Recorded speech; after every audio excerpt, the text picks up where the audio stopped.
ሰላም ወደ ተመልካቾቼ እንዴት ናችሁ? ጥሩ ሚዲያ ነው። እንኳን ወደ ቻናሌ በሰላም መጣችሁ። ስለምትከታተሉኝ ከልብ ያመሰግናለሁ። ይህንን ቪዲዮ ለመጀመሪያ ጊዜ የምትመለከቱ ተመልካቾቼ ሰብስክራይብ እያደረጋችሁ ተቀላቀሉ። ቻናሌን ሰብስክራይብ አድርጉልኝ።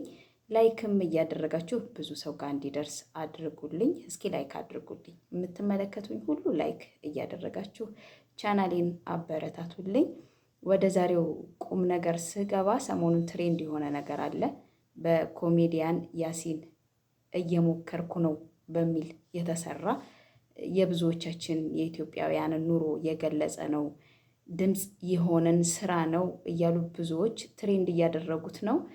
ሌሎች ደግሞ ሊሆን አይችልም፣ አከራዩም እኮ የልጆቹን የትምህርት ቤት ለመክፈል እየሞከረ ነው እና ይሄ ምክንያት አይሆነንም፣ መስራትና መጠንከር ነው ያለብን የሚል ተቃውሞም እየደረሰበት ነው ልጁ።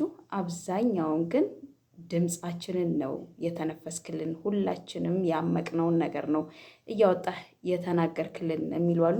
እስኪ ቪዲዮውን እንየው። እናንተ በዚህ ስራ ምን ተሰማችሁ? እኔ በጣም ከልቤ ነው ያዘንኩትና የሁሉንም ማለት ይቻላል አብዛኛውን ኢትዮጵያውያን እየኖሩበት ያለውን ሰቀቀን የገለጸ ነው ባይነኝ። እኔ መናገር ስላልቻልን እንጂ ሁላችንም በዚህ ኑሮ ውድነት እየተፈተንበት ያለው ሁኔታ ነው እና ሰው ልጆቹን ኮራ ብሎ የግል ትምህርት ቤት ቢቀር የመንግስት ትምህርት ቤት የሚያስፈልጋቸውን ነገር አሟልቶ አልባሳታቸውን፣ ጫማቸውን፣ ፖርሳ፣ የተመጣጠነ ምግብ አሟልቶ ማስተማር እንኳን እየቻለ ያልሆነበት ሁኔታ ላይ ነን ያለ ነው እና በጣም ውስን ሰዎች፣ ጥቂት ሰዎች ተሳክቶላቸው ኑሮን ይገፋሉ። አብዛኛው ማህበረሰብ ደግሞ ሰርቫይቭ ለማድረግ የከበደው ነው። ይሄ ምንም ልንነጋገርበት ወይም ልንክደው የሚቻል ኢሹ አይደለም። በቃ እያየን ነው። ሰውን ተመልከቱት። በቃ ኑሮ በጣም እያጦዘው እና ከአቅሙ በላይ የሆነበት ሁኔታ ነው እንደኔ መረዳት። ብዙዎቻችሁ ደግሞ ይሄን ትረዳላችሁ እና የሁላችንንም ጩኸት የሁሉንም በቃ ዝቅተኛ ኑሮ እየኖረ ያለ ሰው ጩኸት ነው፣ ድምፅ ነው ብዬ ነው የማስበው። እና ቤት ኪራይ የትና የት ነው? አስቤዛ የትና የት ነው? የትምህርት ቤት ክፍያ የትና የት ነው? አልባሳት የትና የት ነው? እና አሁን ላይ ያለንበት ተጨባጭ ሁኔታ ነው። እኔና እንመለስ። ሄሎ ሄሎ፣ ማነህ? ቤት ኪራይ ባለቤት አልነገረችም? ቤት ኪራይ አንድ ወር ሳትከፍል ሁለተኛ ወር መጥቶብሃል። እየሞከርኩኝ ነው ትላለህ እንዴ? እየሞከርኩኝ ነው። ያንተን የቤት ኪራይ ልከፍል እየሞከርኩኝ ነው። የልጆች ትምህርት ቤት የልጆች ትምህርት ቤት ከፍል እየሞከርኩኝ ነው። የሚበሉት አጥተው እየሞከርኩኝ ባለቤት ለማውጣት ሰው አይደለ እንዴ? ይኸው ተመልከት። ይሄ የልጆች ጌም የሚጫወቱበት ልሸጥ እየሞከርኩኝ ነው።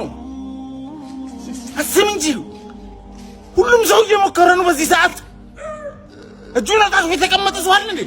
ታገሰኝ፣ በቃ እየሞከርኩኝ ነው።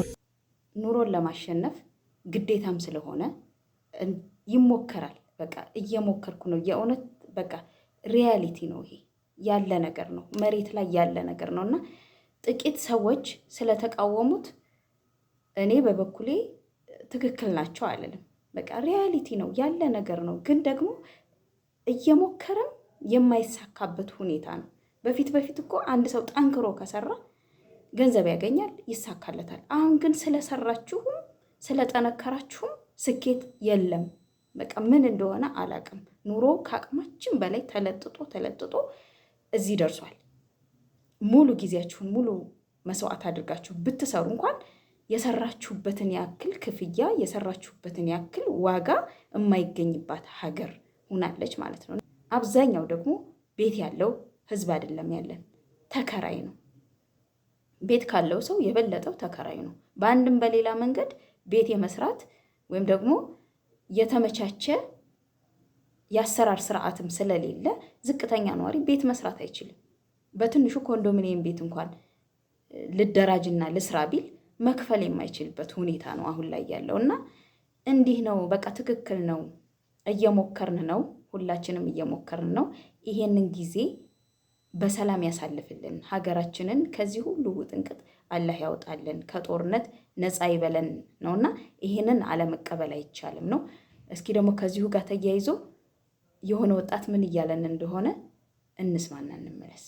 ብር ግን ብዙ ነገር ያሳጣል ወንድም፣ ብዙ ነገር። የኔ የምትለው ሰው ራሱ ወላሂ ከሌለክ ይርቃል። ወላሂ ለአዝ ብር ብዙ ነገር በቃ ብዙ ነገር ያሳጣል። ብዙ ነገር ቢወጥ ብዙ ነገር ያሳጣል። ብር በቃ ከባድ ነው። ያለ ብር መፈጠርም መኖርም አያስፈልግም።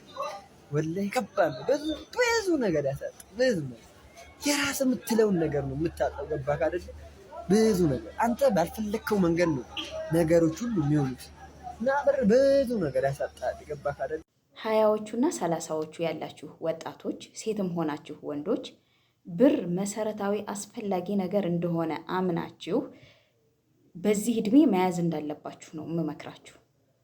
ብር የምንሰራበት እድሜ እነዚህ 20ዎቹና 30ዎቹ ያለንባቸው እድሜ ናቸው፣ እድሜ ክልሎች ናቸው። ከዛ በኋላ በጣም ውስን ሰው ነው የሚሳካለት እና ብር ብዙ ነገራችንን ከበር ያደርጋል። እሱ መኖር ግዴታ አለበት።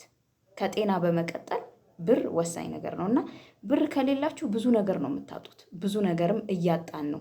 ቅድምም የተነጋገርንበት የያሲኑ ስራ ይሄ ነው፣ መሰረቱ ይሄ ነው፣ ማጣት ነው እና የቻልነውን እየሞከር የቻልነውን ጊዜ ሳናባክን እየሰራን ባለን ነገር ያው መጠቀም አለብን እና ብር ሳይኖራችሁ ሲቀር ዘመድ የላችሁም። ብር ሳይኖራችሁ ከቀረ ጓደኛ የላችሁም። ብር ሳይኖር ከቀረ ተላላኪ ነው የምትሆኑት፣ የበታች ነው የምትሆኑት።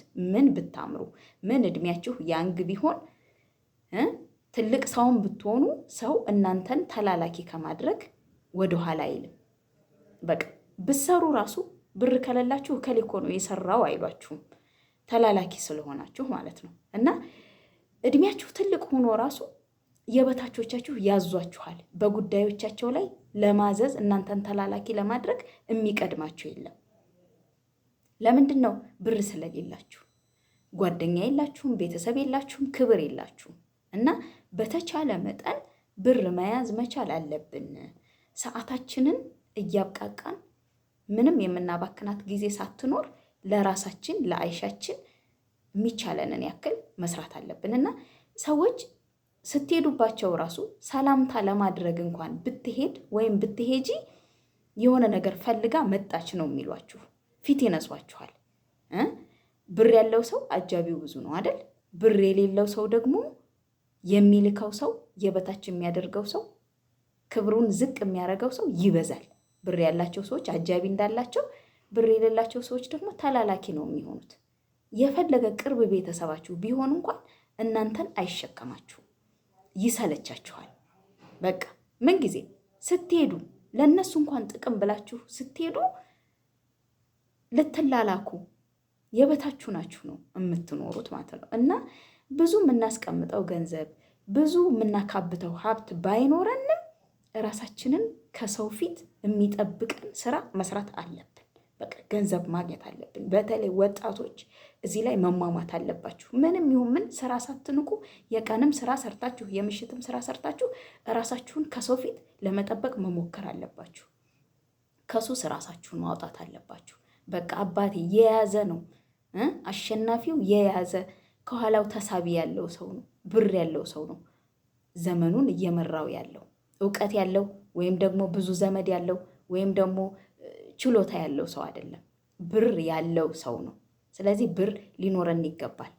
ቢያንስ ራሳችንን፣ ህይወታችንን፣ ኑሯችንን የምንመራበት ገንዘብ ከማንም ሳንጠይቅ ተብቃቅተን የምንኖርበት ገንዘብ ያስፈልጋል። ለዚህ ደግሞ ሰዓታችንን ባሉባልታ መስዋዕት ሳናደርግ ሰርተን መሆን ይገባል። አቋራጭን ተጠቅመን ሳይሆን ሰርተን ገንዘብ መያዝ አለብን። ድህነት አዋራጅ ነው፣ ያዋርዳል። ውድ ተመልካቾቼ ስለተከታተላችሁኝ ከልብ ያመሰግናለሁ። ከወደዳችሁት ላይክ፣ ሰብስክራይብ እያደረጋችሁ እንድትወጡ እጠይቃችኋለሁ።